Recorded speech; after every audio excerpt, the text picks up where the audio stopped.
He's been the #1 golfer for a short period of time, dethroning Tiger Woods.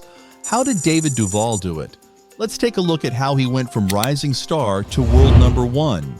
Our team has conducted thorough research from esteemed sources like Golf Digest, Sportskeeda, and the New York Times, bringing you the most insightful details about his incredible journey. Let me first give you a little backstory on who this golfing star is.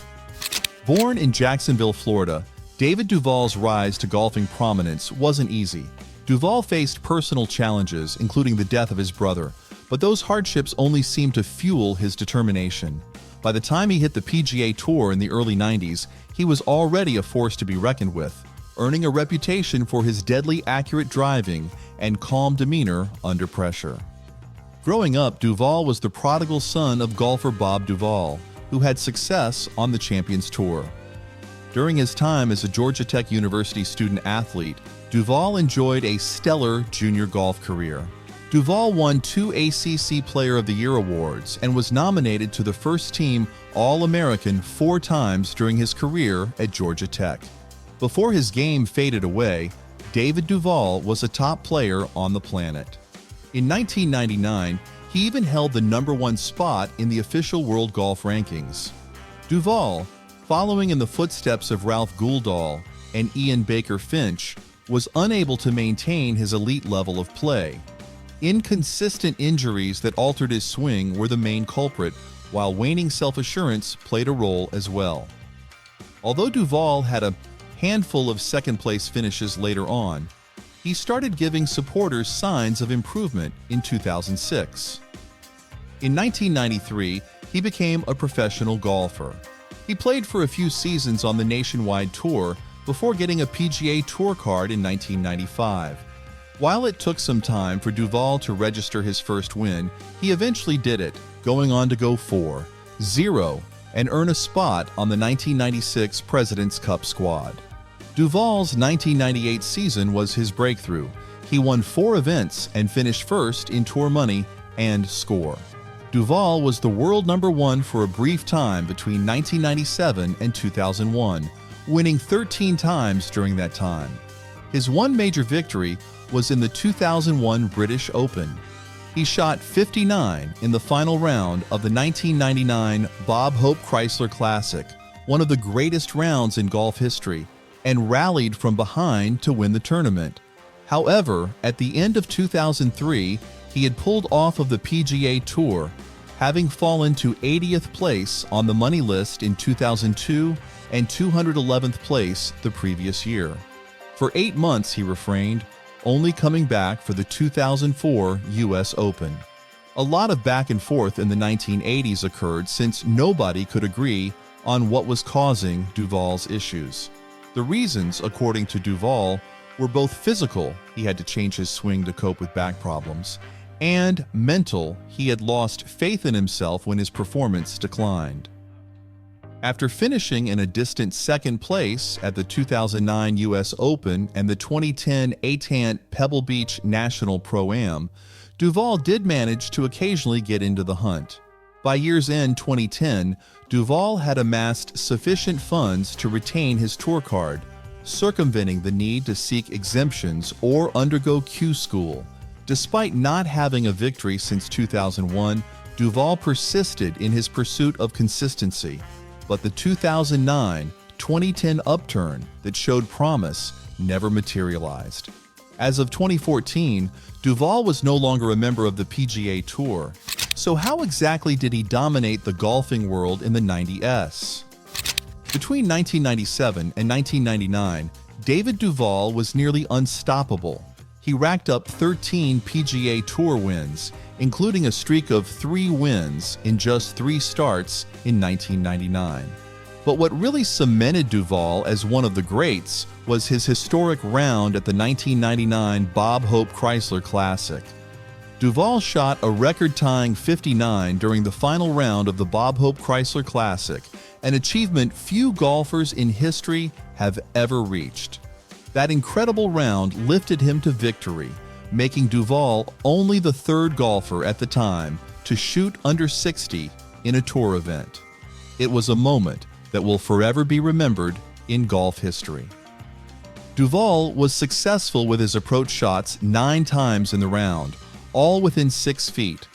With 11 birdies and 1 eagle, he needed to make a long putt of 10 feet. Although he did sink every putt he attempted, that was due to the fact that he was constantly crashing into flag sticks. Within 16 months, Duval had won no less than 8 events, the most recent being the Tournament of Champions, which he had won 2 weeks prior to the 1999 American Express.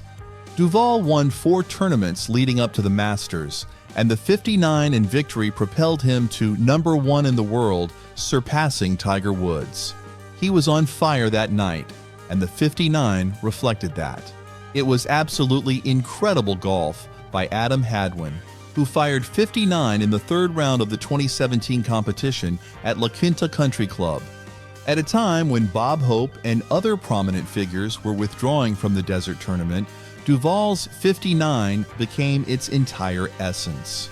The tournament, which goes by the name of the Bob Hope Classic, desperately needed Duval. Some golfers have even tried to shoot a 59, but only managed 61 or 62. Golf at that level is still excellent, but it's far from 59. What really elevates Duval's round, though, is the fact that he shot a 59 while under intense pressure from national television in the final round of a PGA Tour event. When asked about the Duval 59, Mike Tirico said, "59, the most incredible last round ever."